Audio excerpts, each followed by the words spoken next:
الكريم أما بعد قال الله تعالى ولا تهنوا ولا تحزنوا وأنتم الأعلون إن كنتم مؤمنين صدق الله العظيم خرد نے کہہ بھی دیا لا الہ تو کیا حاصل خرد نے کہہ بھی دیا لا الہ تو کیا حاصل دل و نگاہ مسلمان نہیں تو کچھ بھی نہیں محترم حضرات معزز سامعین کرام اللہ تبارک و تعالیٰ نے قرآن کریم میں مسلمانوں کی سربلندی و برتری کی ایک تدبیر بتلائی ہے بڑے پرخلوص لہجے اور بھرپور اعتماد کے ساتھ ببانگ دولہ دنیا کی چوٹ اعلان کیا ہے وَأَنْتُمُ الْأَعْلَوْنَ إِن كُنتُم مُؤْمِنِينَ فرمایا تم ہی سر بلند ہو بشرطے کہ تم کامل مومن ہو فرزندان اسلام اللہ تعالیٰ نے اس مختصر سے جملے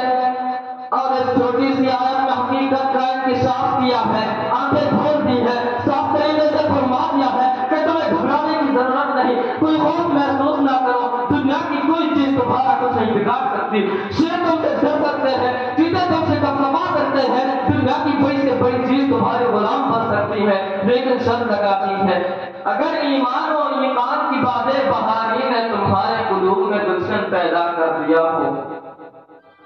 حضرات آج مسلمان کی حالت یہ ہو گئی ہے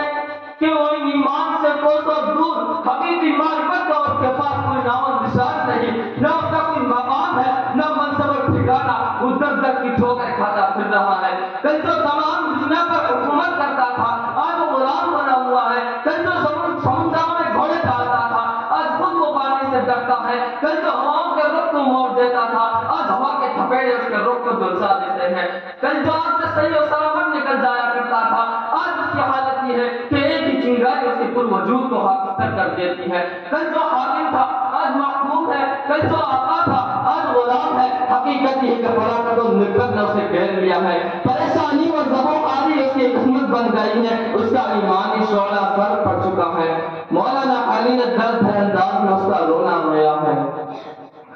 گھٹا سر پہ ادبار کچھا رہی ہے گھٹا سر پہ ادبار کچھا رہی ہے فلاکت سما اپنا دکھلا رہی ہے نحوست فسوں پیش منڈلا رہی ہے چپو آنکھ سے یہ صدا آ رہی ہے کہ کل کون تھے آج کیا ہو گئے تم کہ کل کون تھے آج کیا ہو گئے تم ابھی جاگتے تھے ابھی سو گئے تم حاضرین کرام یہ حقیقت روزہ روشن کی طرح آیا ہے کہ آج ہمیں اپنے ایمان کا پاس و لحاظ نہیں رہا صرف نام کے مسلمان باقی رہ گئے ہیں مسلمانوں کی صفات پر باقی نہیں رہی وہ جوش و ہمت وہ جذبہ اطاعت اور اخلاص للہ نہیں ہے کفر ہمارے اوپر ہنس رہا ہے باطل ہم پر اندازن ہے لیکن ہم ہے کہ خدا کو فراموش کے بیٹھیں گے ابان مرحوم نے قوم کو احساس دلایا ہے کہا ہے اندازن کفر ہے احساس تجھے ہے کہ نہیں اندازن کفر ہے احساس تجھے ہے کہ نہیں اپنی توحید کا کچھ پاس تجھے ہے کہ نہیں حضرات آج مسلمان کی حالت یہ ہو گئی ہے حضرات تاریخ کے صفحات پر سینکڑوں ہزاروں واقعات آپ کو مل جائیں گے جس میں مسلمانوں نے ہر میدان میں فتح پائی انہوں نے پہاڑوں سے ٹکر لی تو پہاڑوں کے سنگینی کے دل چھوڑ گئے برف کے بعد راہ میں آئے ہوئے تو ان کا رخ موڑ دیا وہ جنگلوں میں گئے تو جنگلوں میں بڑھ کر ان کا استقبال کیا انہوں نے ہاتھ پر ہاتھ ڈالا اسے سونا بنا دیا چرند پرند درند ان کے تابع ہو گئے سمندروں کے قطرے بیابانوں کے ذرے آسمانوں کے تارے سب نے خوش آمدید کہا انہیں اعزاز بخشا اقبال مرحوم رحمۃ اللہ علیہ نے درست فرمایا وہ معزز تھے زمانے میں مسلمان ہو کر وہ معزز تھے زمانے میں مسلمان ہو کر اور تم خار ہوئے تاکہ قرآن ہو کر وآخر دعوانا الحمدللہ رب العالمین. Thanks for watching. Don't forget to like, comment, share and subscribe to Al Wahid channel.